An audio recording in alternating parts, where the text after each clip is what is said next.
बिस्मिल्लाहिर्रहमानिर्रहीम। अस्सलाम वालेकुम। कैसी है मेरी प्यारी प्यारी यूट्यूब फैमिली। अच्छा जी, हम आ गए अपने छत पे और जी बड़ी ही शदीद किस्म की बारिश थी सुबह के टाइम और अभी भी काफ़ी बेहतर है मौसम और अभी करनी है सफाई भी और इनको डालना है चारा शारा भी। खैर सुबह तो खा चुकी हैं, अभी ये शाम के टाइम का चारा खाएंगी। और ये रही जी मन्नत, ये रही चांदी, ये रही अनमोल और वो रहा जी शहज़ादा मुकद्दर और वो अंदर रही जी गुड्डी।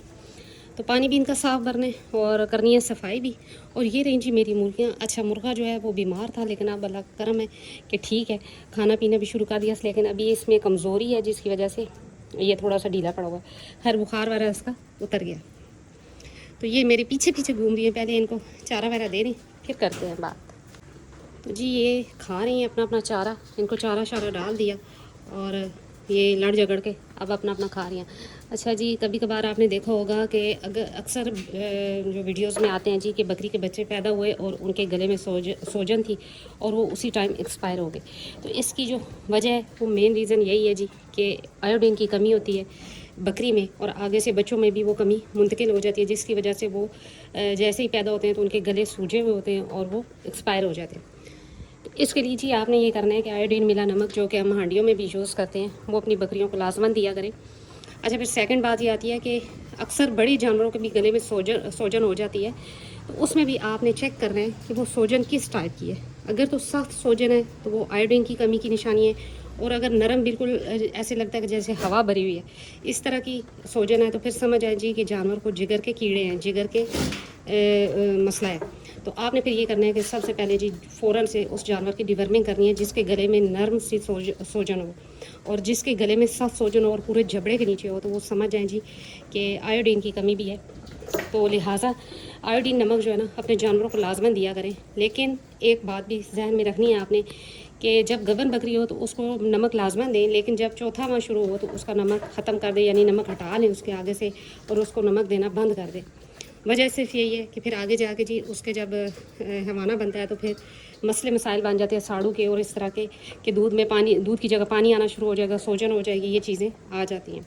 तो आपने जी तकरीबन 3 माह लाजमन जानवर को जो है नमक वगैरह दें जैसे आप रूटीन में दे रहे हैं, से जो है ना, लेकिन उसका नमक हटा दें और उसको नमक ना दें जो गबन बकरी है।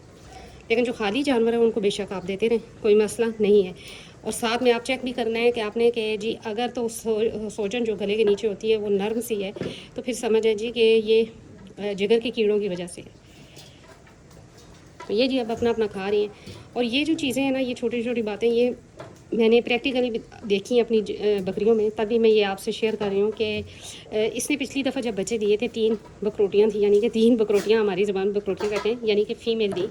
तो उसके बाद इसके कुछ दिनों बाद ही उसके गले में काफ़ी ज़्यादा सोजन हो गई जी। मैं बड़ी परेशान हो गई। पहले तो मैंने कहा ये क्या, रात को ठीक थी और सुबह आई हूँ तो जी सोजन उसको काफ़ी ज़्यादा हुई थी। फिर मेरे जहन में आया कि ये तो प्रेगनेंट थी तो मैंने इसकी डिवर्मिंग नहीं की थी। फिर जी मैंने इसकी फ़ौरन से डिवर्मिंग कर दी और कुछ दिन हुए थे इसको डिलीवर किए हुए, यानी कि 2-4 दिन ही हुए थे, तो फ़ौरन से डिवर्मिंग कर दी और बिल्कुल ठीक ठाक हो गई बकरी। तो आपने भी ऐसे ही करना है। अगर आपके बकरी के गले में सोजन है या इस तरह की कोई आ जाती है नज़र, तो आपने सबसे पहले तो ये सोचना है कि आपने डिवर्मिंग कब की थी। तो डिवर्मिंग करें और साथ में जी आयोडीन मिला नमक अपने जानवरों को लाजमन दिया करें। और या अगर इस तरह भी आप देते हैं तो तब भी ये बेस्ट है, लेकिन अक्सर ये जानवर इस तरह लटका हुआ नहीं खाते, जैसे कि मेरी बकरियाँ नहीं खाती, तो इनको मैं चारे में भी मिक्स करके दे देती हूँ। ये रहा जी मुकद्दर, इसके सींग बड़े ख़तरनाक हैं, थोड़ा बड़ा हो जाए तो इंशाल्लाह इसके सींग भी बनाए जाएंगे। अच्छा, ये आयोडीन की जो कमी है ना, ये इंतहाई ख़तरनाक है जी कि बड़ी बकरी को कोई इतना मसला चले, सोजन ही होगी या कुछ भी होगा, लेकिन जो आगे से आने वाले बच्चे हैं ना उनके अक्सर गिलड़ बने होते हैं और वो एक्सपायर हो जाते हैं। ज़्यादा अगर गिलड़ हो तो वो दूध भी नहीं पी सकते और एक्सपायर हो जाते हैं। तो उनके भी जो है वही बात आती है कि पूरी एक मेहनत ज़ाया हो जाती है फार्मर की। तो लिहाजा जो है ना आपने अपने जानवरों की जो है ना, जहाँ पर आपने डिवर्मिंग का ख्याल रखना है वहाँ पर नमक का भी ख्याल रखना है कि कब कब आप नमक अपने जानवरों को दे रहे हैं।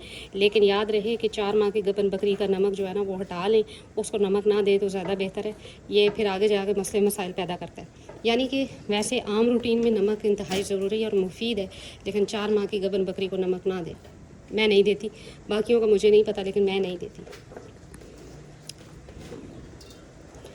ये देखें, वो रही जी कुकी। कुकी क्या कर रही हो कुकी? कुकी कुकी क्या हुआ है? ये अभी छत पे मेरे साथ ही आई और अभी ऊपर जाएगी क्योंकि दूसरी कैट वो सामने पीछे बैठी हुई है।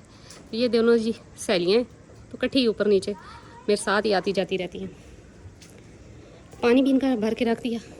अभी इनको खोलना है मुर्गों को। और इसके जो मैंने मेडिसिन यूज़ की वो भी मैं आपको बता देती हूँ। इन दिनों में जैसे इंसानों में जानवरों में ये पेट ख़राब होना या बुखार होना ये इन दिनों में आ जाता है, इसी तरह जानवरों में भी परिंदों में भी आ जाता है। तो उसकी मेडिसिन भी मैं आपको दिखाती हूँ। तो जी ये रहे 3 सिरप, एक फ्लैजल है, एक ब्रूफिन है और एक लाइसोविट है। ये जो है लाजमन आप अपनी जो परिंदे हैं या मुर्गियाँ हैं उनको लाजमन दें।